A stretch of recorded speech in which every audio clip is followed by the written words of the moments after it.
इन दिनों लाउडस्पीकर का मामला गरमाया हुआ है। देश भर में लाउडस्पीकर पर चर्चा हो रही है। कई राज्यों में सियासी घमासान भी जारी है।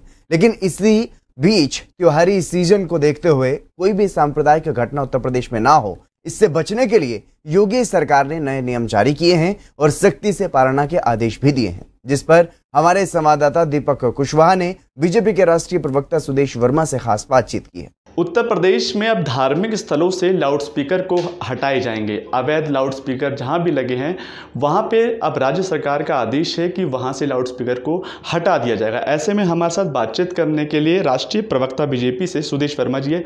सर, एक बहुत बड़ा आदेश राज्य सरकार की तरफ से, किस तरीके से देख रहे हैं? यह आदेश देना पड़ा, ये अपने आप में बताता है कि लोग जो हैं वो समझ नहीं रहे हैं कानून क्या है। सुप्रीम कोर्ट का बहुत क्लियर इंस्ट्रक्शंस, एक तो कहीं कोई भी लाउड स्पीकर अगर बियॉन्ड एक डेसिबल लेवल साउंड का यूज़ करता है तो उसे परमिशन लेना पड़ेगा। दूसरा कि आप साउंड जो है एक लिमिटेड, जो आपको लिमिट दिया गया उससे ऊपर नहीं जा सकते। तो ये दोनों इलीगल है।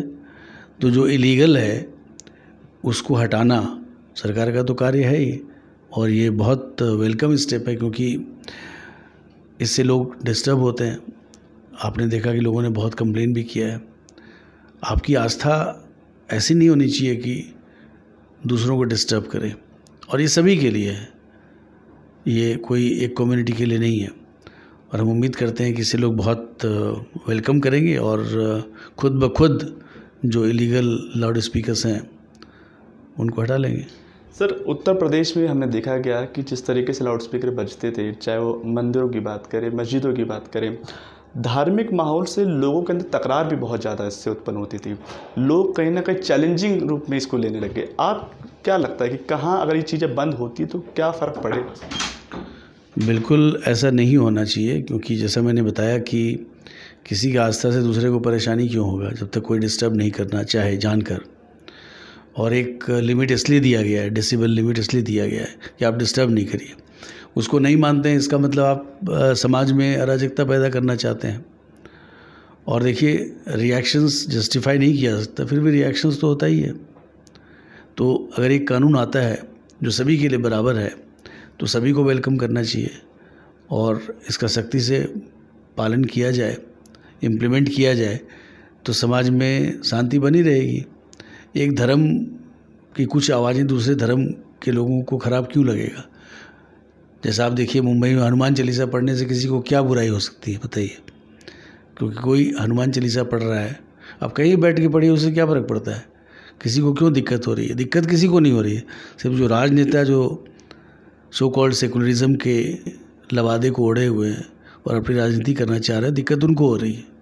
लाउडस्पीकर मामले में सियासत भी तेज है। हनुमान चालीसा की जैसे बात करते हैं, विपक्ष के नेता ये कह रहे हैं कि एक वर्ग को ही बीजेपी देख रही है, दूसरे वर्ग कहीं ना कहीं बीजेपी से खासा नाराज हैं। इफेक्ट पड़ेगा इससे? चलिए, हम लोग मिलकर एक कंसेंसस बनाया जाए, एग्रीमेंट बनाया जाए, कानून बनाया जाए कि किसी भी पब्लिक प्लेसेस में बिना किसी परमिशन के कोई भी नहीं होगा, धार्मिक फंक्शन नहीं होगा, चाहे वो नमाज हो, चाहे वो हनुमान चालीसा हो। कानून तो सबके लिए बराबर है ना। अगर लोग आके नमाज पढ़ लें स्ट्रीट पर, स्ट्रीट को घेर लें, तो आपको दिक्कत नहीं होती, उसमें प्रशासन कुछ नहीं बोलती है। और वहीं कोई हनुमान चालीसा पढ़े या माता का जागरण करे तो आपको दिक्कत होता है। तो कानून सबके लिए बराबर होना चाहिए, और यही कारण है जो जिस तरह का कार्य विपक्ष कर रही है। आपने देखा तेलंगाना में भी ऐसा हुआ था कि एक महिला वहाँ जाके पूजा की तो उसको अरेस्ट कर दिया गया था 1 साल पहले। जो महाराष्ट्र में हो रहा है, जो बाकी जगह जहाँ बीजेपी नहीं है अभी सत्ता में, इससे लोगों की समझ में आएगा कि अगर कॉन्स्टिट्यूशन की रक्षा करनी है, भारत की संस्कृति और धरोहर की रक्षा करनी है, और भारत को ऊंचाई पर पहुंचाना है, तो सभी राज्यों में बीजेपी का आना जरूरी है। आखिरी क्वेश्चन मेरा रहेगा, हनुमान चालीसा से विपक्ष को दिक्कत क्यों होती है? ये तो विपक्षी बताया दिक्कत क्यों होता है। हनुमान चालीसा से किसको दिक्कत होता है? भूत पिशाच निकट नहीं आवे, महावीर जब नाम सुनावे। ये लोग कौन है? क्यों इनको दिक्कत हो रहा है? ये खुद ही बताएं, और लोग जानते हैं इस चीज़ को। लोग हंस रहे हैं इनकी बात पर, कि जो बोलते हैं ना कि जब मती मारी जाती है ना तो आदमी इस तरह का कार्य करता है। भगवान जो है मती हर देते हैं। यही हो रहा है विपक्ष के साथ। बहुत बहुत धन्यवाद। तो हमारे साथ बातचीत कर रहे थे बीजेपी से राष्ट्रीय प्रवक्ता सुदेश वर्मा जी, जिन्होंने कहा कि सरकार का एक अहम और एक अच्छा फैसला है, लाउड स्पीकर अगर हटता है तो दोनों पक्षों को कहीं ना कहीं इस पर बैठ कर सुलह करनी चाहिए और बात करनी चाहिए। R9 news, Delhi.